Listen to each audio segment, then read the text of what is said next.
Today is day 3 of lockdown in South Africa, the second day of having fun with me whilst exercising. For me, yesterday was quite an interesting day with different tasks to tackle and thinking of the days ahead of lockdown.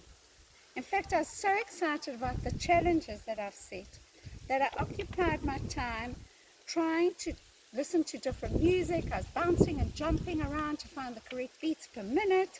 And then I set the task of cleaning the kitchen cupboards, and oh my word, you cannot believe how much stuff I had to throw out that had expired. So, if that's a lesson for bulk buying, please do not bulk buy right now.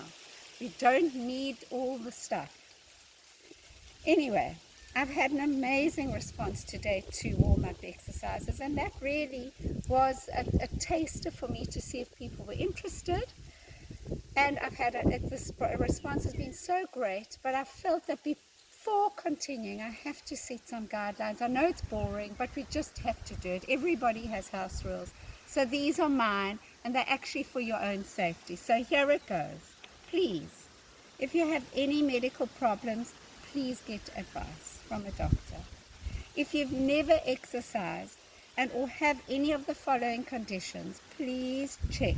If you have shortness of breath, if you're dizzy, if you have a temperature at the moment, if you have a family history of heart disease, if you're over 40, an elevated blood pressure, if you smoke, which you shouldn't be doing at this particular time, and if you're pregnant. These are very important factors, guys. Don't treat them lightly. I will attempt to give you guidelines to categorize each level into beginner, intermediate, and advanced.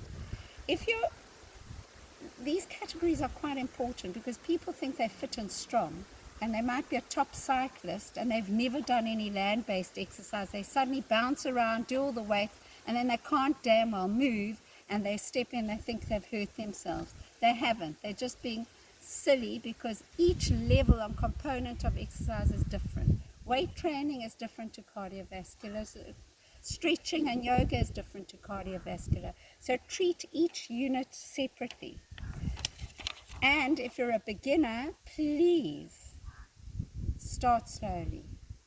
Remember, Rome wasn't built in a day, and neither was your body. So please adapt what you're going to do.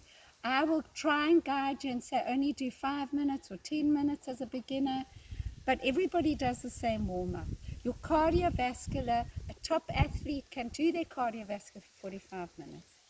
Keep well hydrated, not overhydrated. Don't drink liters of water, and definitely not these cool drinks and Powerade. You don't need them. Just water is sufficient. Little sips whilst exercising. Dress comfortably so that you do not overheat.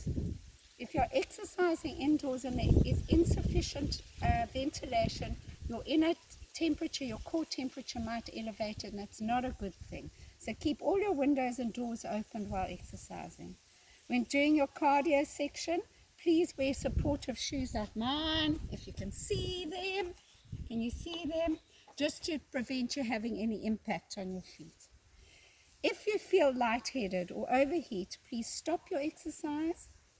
Saying that, sometimes people haven't eaten properly and they're suddenly doing a whole lot of leg exercises, and they stop and they think, oh my God, I'm going to pass out. Just keep moving on the stop so you can just level your body down and get your blood flowing normally. It's not that you've done anything wrong. If, on the other hand, you have any discomfort with a particular exercise, if you've got a bad back or knees, please rather stop and ask my advice or somebody professional in how to adapt it to you. Phew!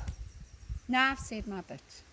So, actually I nearly didn't say something. If you happen to be exercising next to your partner, please stand, keep your distance from each other. You don't want your sweat and your hard work going all over. So, we're going to go into your next clip. So let's begin with my thought of the day. If you don't use it, you'll use it. It's like an elastic band that stands on the window, so when suddenly you pull it, it's going to snap. Remember, muscle does not turn to fat when you're doing nothing. Fat is fat and muscle is muscle. And when you don't use your muscles, they atrophy. That means they reduce in size and they lose their power and strength. Fat, of course, just sits there and does not move unless you eat and exercise correctly. So this is the plan to go forward. We'll break these YouTube clips or the video clips or whatever you want to call them into 4 sections. What I've just done, which is the introduction. Number 2 will be the warm-up. Number 3 will be cardio. And number 4 will be cool down. Let's see if this works for all of us. I thought by breaking it up, you can pull on whichever video clip you want to do to practice and practice and practice without having to listen to the whole video clip again. Good luck. I hope you enjoy yourself. Please stay in touch, and I am now going to try and put together the next clip, which will be your warm-up again, but more formulated. Thanks, guys. Bye for now.